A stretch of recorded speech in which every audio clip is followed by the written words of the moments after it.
Hello बच्चों, पिछले lecture में अपन चर्चा कर रहे थे बीबीटी और अपन ने एस पी ओवरलैपिंग देखी थी, जिसका एग्जाम्पल लिया था अपन ने HF यानी कि हाइड्रोजन और फ्लोरीन एटम्स जो हैं उनके ऑर्बिटल्स को ओवरलैप करवाया था। तो इसी टाइप से और वो ओवरलैपिंग कहलाती थी एस और पी ऑर्बिटल्स के बीच में ओवरलैपिंग, यानी कि इसी टाइप के वो कंपाउंड अपने पास जैसे HF में देखा था अपन ने 1s और 2p ऑर्बिटल के बीच में ओवरलैप हुआ था। इसी टाइप से HCl, HBr, HI, यानी कि ये जो कंपाउंड ये सिमिलर कंपाउंड है HF के, यानी कि जैसा ओवरलैप HF में होता वैसा ही इन कंपाउंड्स के बीच में होगा। यानी कि यहाँ पे 1s 2p ऑर्बिटल के बीच में ओवरलैप हुआ था, HCl में किसके बीच में होगा 1s 3p, या HBr में 1s 4p, यानी कि सेल नंबर जो है वो इंक्रीज होती हुई जा रही है, कोष की संख्या बढ़ती हुई चली जा रही है। आगे HI में 1s 5p, इस टाइप से, यानी कि ओवरलैप जो है वो सभी कंपाउंड्स में एक समान है s और p ऑर्बिटल के बीच में, यानी कि ये सारे एग्जांपल है sp ओवरलैप के। अब इन सभी कंपाउंड्स में अपने को ये पूछा जाए कि बॉन्ड एनर्जी जो है वो किस कंपाउंड की सबसे अधिक है। अब बॉन्ड एनर्जी के लिए जरूरी है कि n यानी कि सेल नंबर जितना कम होगा, यानी कि कोष की संख्या जितनी कम होगी, एटम्स के जो न्यूक्लियस है वो उतने ही पास रहेंगे, यानी कि क्लोज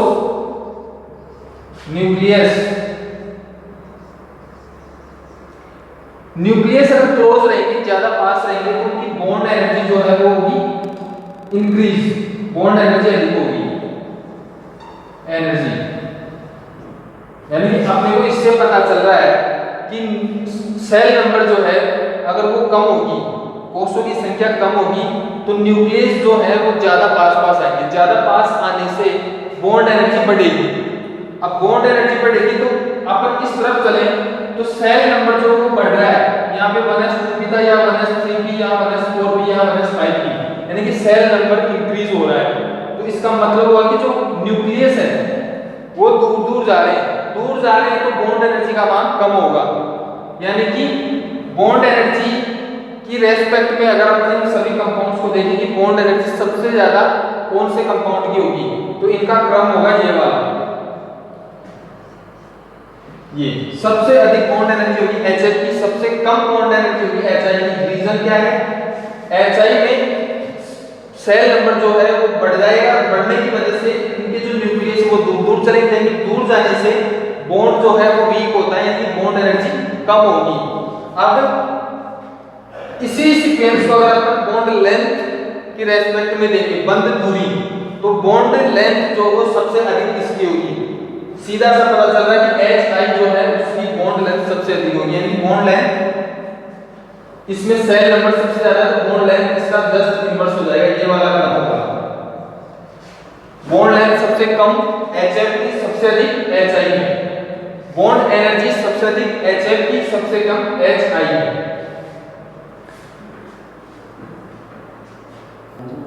तो sp ओवरलैपिंग की अपन ने चर्चा कर ली। इसके बाद में अपन देखेंगे pp ओवरलैपिंग, यानी कि p ऑर्बिटल्स के बीच में ओवरलैप किस टाइप से होती है। तो pp ओवरलैपिंग के लिए अपन एग्जांपल ले रहे हैं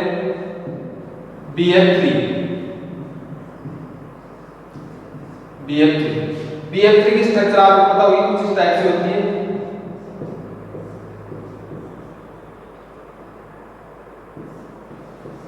BF3 और इसमें सभी के सभी बॉन्ड्स जो है वो सिग्मा बॉन्ड होते हैं, पाई बॉन्ड होता नहीं। अब इसी के बारे में हम चर्चा करेंगे। तो इसमें सेंट्रल एटम बोरोन जिसका कॉन्फ़िगरेशन होगा 1s2 2s2 2p1 और फ्लोरीन का 1s2 2s2 2p5 1s2 2s2 2p5 fluorine का 2p5 ऑर्बिटल्स के रूप में देखें अपन इनको, तो ये 2s में 2 इलेक्ट्रॉन, पी में 1 इलेक्ट्रॉन 2p। फ्लोरीन में 2s में 2 इलेक्ट्रॉन और 2p में 5 इलेक्ट्रॉन 2p में। सुविधा 1 2 3 सुविधा के लिए अपन इस तरफ से युग्मित कर रहे हैं अपन। अब यहाँ पे बोरोन में 1 एलिमेंट इलेक्ट्रॉन है, फ्लोरीन में 1 एलिमेंट इलेक्ट्रॉन है, यानी कि अपन इनको नाम दे रहे हैं px py और pz। px py और pz यानी कि ओवरलैप अपने को x के बीच करवाना है, y के बीच में, z के बीच में। तो अपन सुविधा के लिए अपन इनको इस तरफ से युग्मित करते आ रहे हैं, z में y में, और x जो है वो छोड़ रखा है एलिमेंट इलेक्ट्रॉन x ऑर्बिटल में, यानी कि 2px में, इधर भी 2px में। अब कंडीशन ये है कि अपने पास कंपाउंड है pf3, 1 इलेक्ट्रॉन तो इस वाले के साथ ओवरलैप कर लेगा, लेकिन उसके बाद फ्लोरीन के 2 एटम बाकी रहते हैं। तो अकेला बोरोन तीनों फ्लोरीन के साथ किस टाइप से बॉन्ड बनाता है, किस टाइप से ओवरलैप करता है। इसके लिए बोरोन सबसे पहले अपनी फर्स्ट एक्साइटेड स्टेट में आएगा। बोरोन यानी कि फर्स्ट एक्साइटेड स्टेट, प्रथम उत्तेजित अवस्था। फर्स्ट एक्साइटेड स्टेट में होता क्या है कि जो आउटर ऑर्बिटल्स हैं उनमें से 1 इलेक्ट्रॉन क्रमोन्नत होके जो खाली कक्षा है उसमें क्रमोन्नत हो जाता है कुछ इस टाइप से। जैसे 2s से 1 इलेक्ट्रॉन यहाँ पे जोड़ा था, युग्म था इलेक्ट्रॉन का, यहाँ से 1 इलेक्ट्रॉन क्रमोन्नत होके 2p के खाली ऑर्बिटल में चला जाएगा, यानी कि 2s। अब क्रमोन्नत होने के बाद 2s में 1 इलेक्ट्रॉन बचेगा, 2p इसमें 1 इलेक्ट्रॉन पहले से था, अब ये क्रमोन्नत होगी इस खाली ऑर्बिटल में, यानी कि अब बोरोन के पास 3 एलिमेंट इलेक्ट्रॉन है और इसके साथ बॉन्ड बनाए हुए हैं 3 फ्लोरीन एटम, यानी कि अब बोरोन तीनों फ्लोरीन एटम्स के साथ ओवरलैप कर सकता है, बॉन्ड बना सकता है। अब कुछ इस टाइप से बॉन्ड बनेंगे। बोरोन में 3 एलिमेंट इलेक्ट्रॉन, फ्लोरीन में 1 तो 3 फ्लोरीन परमाणु में 3 एलिमेंट इलेक्ट्रॉन। अब s ऑर्बिटल का जो इलेक्ट्रॉन है वो ओवरलैप करेगा किससे, फ्लोरीन के किससे, एलिमेंट इलेक्ट्रॉन से, यानी कि s और p के बीच ओवरलैप हो रहा है। अपन पढ़ रहे हैं pp का एग्जांपल लिया है अपन ने DF3, ठीक है। पहला बॉन्ड जो बन रहा है वो है s और 2px के बीच में। अब इसके बाद अगला फ्लोरीन आएगा, उसमें भी ये कंडीशन होगी, लेकिन अपन सुविधा के लिए जैसे मान लो यहाँ पे ये एलिमेंट इलेक्ट्रॉन है, इसको अपन दे रहे हैं z, ये y और ये x, यानी कि पहला ओवरलैप हो रहा है s और z ऑर्बिटल के बीच में, ठीक है, फ्लोरीन का एक परमाणु। दूसरा परमाणु जिसका कॉन्फ़िगरेशन सेम होगा, सुविधा के लिए अपन 2p इलेक्ट्रॉनों को कुछ इस टाइप से अरेंज कर रहे हैं, z में 2 इलेक्ट्रॉन, x में 2 इलेक्ट्रॉन और y में 1 इलेक्ट्रॉन ले रहे हैं, ठीक है। अब यहाँ पे अपने पास ये px और ये py, यानी कि py जो है वो ओवरलैप कर लेगा इस py एलिमेंट इलेक्ट्रॉन से। तीसरे फ्लोरीन का भी सेम कॉन्फ़िगरेशन होगा px वाले का, और px माना हमने लास्ट वाले को, सुविधा के लिए कुछ इस टाइप से इलेक्ट्रॉनों को भर लिया। z जो था एलिमेंट इलेक्ट्रॉन को s से बना रहा है, y दूसरा फ्लोरीन था उसका y इलेक्ट्रॉन जो एलिमेंट था वो py से बना रहा है बोरोन के py ऑर्बिटल के साथ, यानी कि py ओवरलैप कर रहे हैं। और लास्ट वाला जो है px ये ओवरलैप कर रहा है, जिसको अपन ने x और px इधर फ्लोरीन का x माना है इस टाइप से, यानी कि पहला बॉन्ड बना अपना pf के बीच में s और p के बीच में, यानी कि s के पास ये 2s 2p और पहला बॉन्ड बना 2s और 2p के बीच में। दूसरा बॉन्ड बोरोन के पास फिर अगला इलेक्ट्रॉन काम में आ रहा है px का, यानी कि p का 2p और फ्लोरीन के हमेशा p इलेक्ट्रॉन भाग लिए हैं अतिव्यापन में, 2p और इधर भी फिर बोरोन का 2p और फ्लोरीन का 2p। इस टाइप से 3 सिग्मा बॉन्ड बन रहे हैं। अब एक छोटा सा कंफ्यूजन है कि एक बॉन्ड बनने के बाद में अगला बॉन्ड सिग्मा बॉन्ड क्यों, पाई बॉन्ड क्यों नहीं? तो सीधी सी कहानी है कि दो एटम्स के बीच में जब भी पहला बॉन्ड बनेगा तो वो सिग्मा बॉन्ड ही होगा। यहाँ पे बोरोन के साथ 3 अलग-अलग एटम्स जुड़े हुए हैं फ्लोरीन के, तो बोरोन इस फ्लोरीन के साथ बॉन्ड बनाएगा, पहला बॉन्ड वो हमेशा सिग्मा होगा। अब बोरोन दूसरे फ्लोरीन परमाणु के साथ बॉन्ड बना रहा है, वो भी सिग्मा बॉन्ड ही होगा। अगर इसके बाद में इन्हीं दो परमाणु के बीच में दूसरा बॉन्ड बन रहा है कुछ इस टाइप से, तो पाई बॉन्ड का फॉर्मेशन होगा। यानी कि पहला बॉन्ड दो परमाणुओं के बीच में हमेशा सिग्मा बॉन्ड ही होगा। तीसरा बोरोन और फ्लोरीन के बीच में पहला बॉन्ड बन रहा है, दोनों अलग-अलग परमाणु हैं, दोनों के बीच में पहला बॉन्ड सिग्मा बॉन्ड। यानी कि इस स्ट्रक्चर में, इस कंपाउंड में 3 सिग्मा बॉन्ड है, पाई बॉन्ड है नहीं। उसका रीजन आपको पता है, बता दिया। अपन ने 3 और ओवरलैप के बारे में चर्चा कर ली, एस एस एस पी और पीपी के बीच में, तीनों के एग्जांपल्स देख लिए। और ये तीनों के तीनों अपन ने पढ़े हैं एक्सियल ओवरलैपिंग में, जो हेड ऑन, हेड की तरफ से ओवरलैप करते हैं। दूसरा टाइप था ओवरलैपिंग का साइड वाइज ओवरलैपिंग या पैरेलल ओवरलैपिंग।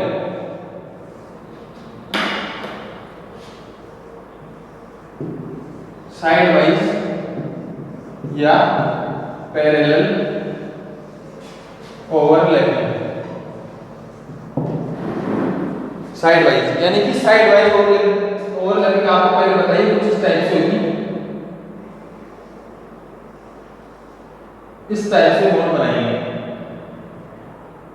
और साइड वाइज ओवरलैपिंग हमेशा पाई बॉन्ड का फॉर्मेशन करती है, यानी कि दो ऑर्बिटल्स पी ऑर्बिटल जो डायरेक्शनल होते हैं, दिशा मुखी होते हैं, वो कुछ इस टाइप से ओवरलैप करेंगे एक दूसरे से, तो ये बॉन्ड फॉर्मेशन होगा। ये बॉन्ड बनाएंगे पाई बॉन्ड, पाई बॉन्ड। और इसका अपन एग्जांपल लेते हैं सबसे पहले, जैसे कि एग्जांपल ऑक्सीजन और 2 मॉलिक्यूल। ऑक्सीजन और 2 मॉलिक्यूल देखेंगे अपने एग्जांपल के रूप में। ऑक्सीजन का कॉन्फ़िगरेशन 1s2 2s2 2p4, दूसरे वाले का सेम 1s2 2s2 2p4, यानी कि ये 2s orbital 2 electron, p orbital 2p orbital, इसमें 4 इलेक्ट्रॉन। ऑक्सीजन के पास 2s orbital 2 electron, p orbital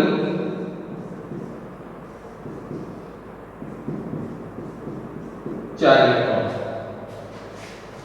अब इनके बीच में ओवरलैप हो रहा है, यानी कि 2p और 2p यानी कि pp ओवरलैप हो रहा है। अब इसमें जैसे मान लो कि px है, px py pz, px py pz, x orbital px orbital complete है, फुलफिल है। अब ओवरलैप होगा py के बीच में और pz के बीच में। और O2 मॉलिक्यूल की स्ट्रक्चर कुछ इस टाइप से होती है, ये वाली, यानी कि इसमें एक सिग्मा बॉन्ड होता है, दूसरे वाला पाई बॉन्ड। अब दोनों किस टाइप से बनते हैं ये देखेंगे अपन। जैसे एक ऑक्सीजन एटम है अपने पास और उसका ऑर्बिटल है Z एक्स पे, ये वाला यानी कि pz। दूसरा ऑक्सीजन और उसका pz एक्स पे ऑर्बिटल, ये वाला। अब pz पे दोनों के पास ही एक इलेक्ट्रॉन है कुछ इस टाइप से, और ये इस टाइप से ओवरलैप करेंगे दोनों, यानी कि ये ओवरलैप हो रहा है Z एक्स पे और pz ऑर्बिटल्स के बीच में हो रहा है, तो ये कहलाएगा pz ओवरलैप। और एक्सियल है, तो एक्सियल है तो इसका निर्माण करेगा सिग्मा बॉन्ड का, सिग्मा बॉन्ड। इसके बाद में ओवरलैप होगी py ऑर्बिटल्स के बीच में। अब आपने को पता है एक अक्ष दूसरे वाले के परपेंडिकुलर होती है, लंबवत होती है कुछ इस टाइप से, यानी कि ये है py ऑर्बिटल और इस ऑक्सीजन पे py ऑर्बिटल इस टाइप से। और इनके बीच में अतिव्यापन होगा साइड वाइज, अब अपन जैसा यहाँ दिखाए थे वैसे यहाँ दिखा नहीं सकते, तो इसके लिए इसको शो करते हैं कुछ इस टाइप से, ओवरलैपिंग, साइड वाइज ओवरलैपिंग। अब यहाँ ऊपर भी अपन ओवरलैप दिखा रहे हैं, नीचे भी, इसका मतलब ये नहीं कि डबल बार दो बार ओवरलैप हो रही है। इसका मतलब ये होता है कि इलेक्ट्रॉन एक तरंग है, वो कभी इस तरफ भी हो सकता है, कभी नीचे भी हो सकता है, वेव है, इलेक्ट्रॉन एक वेव है, तो वो कहीं भी पाया जा सकता है। तो इसके लिए अपन दोनों डायरेक्शन में इसको दिखाते हैं। बाकी एक ही होता है कि ये ओवरलैप कर रहे हैं दोनों एक दूसरे से।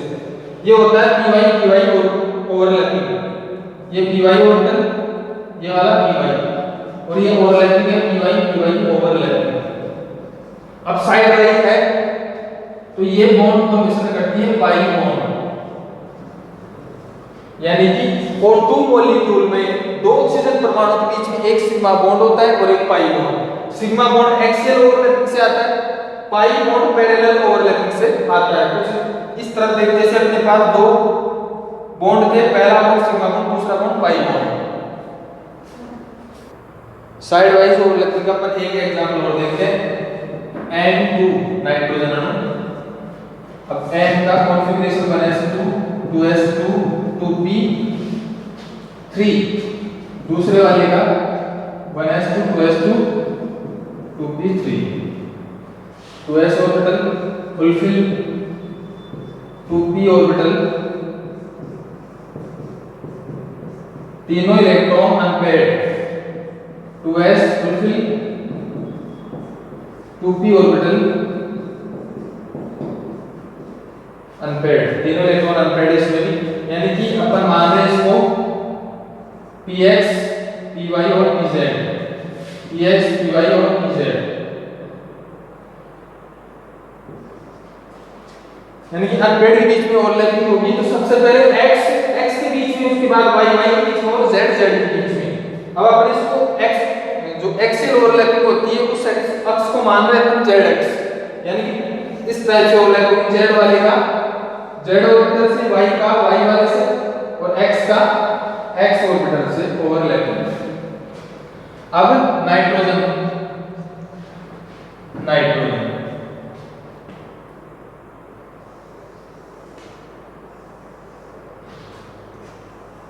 ये ओवरलैप हो रहा है z एक्सिस पे, यानी कि pz ऑर्बिटल के बीच में, ये कहलाएगा pz ओवरलैपिंग।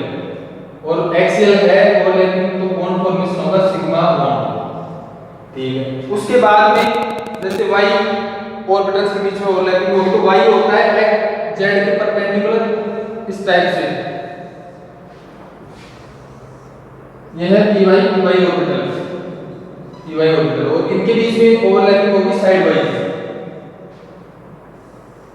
जैसे कि पी अपन ने ऑक्सीजन मॉलिक्यूल में देखा था, यानी कि पी वाई ओवरलैपिंग और बॉन्ड फॉर्मेशन होगा पाई बॉन्ड, ठीक है। अब अपने पास तीसरी कंडीशन आ रही है जेड, ये एक्स वाली, एक्स में एक इलेक्ट्रॉन अनपेयर्ड है, यहाँ भी एक इलेक्ट्रॉन अनपेयर्ड है, दोनों ओवरलैप करेंगे कुछ इस टाइप से। तीसरे वाला जो अक्ष है वो सामने की तरफ होता है, एक एक्स एक्स पे दूसरा वाई और जेड सामने, यानी कि इस टाइप से शो करेंगे इसको 2px को, यानी कि ये ऑर्बिटल अपना 2px, इस वाले नाइट्रोजन आइटम पे इस टाइप से ये ऑर्बिटल अपना 2px, और इनके बीच में ओवरलैपिंग होगी इस टाइप से।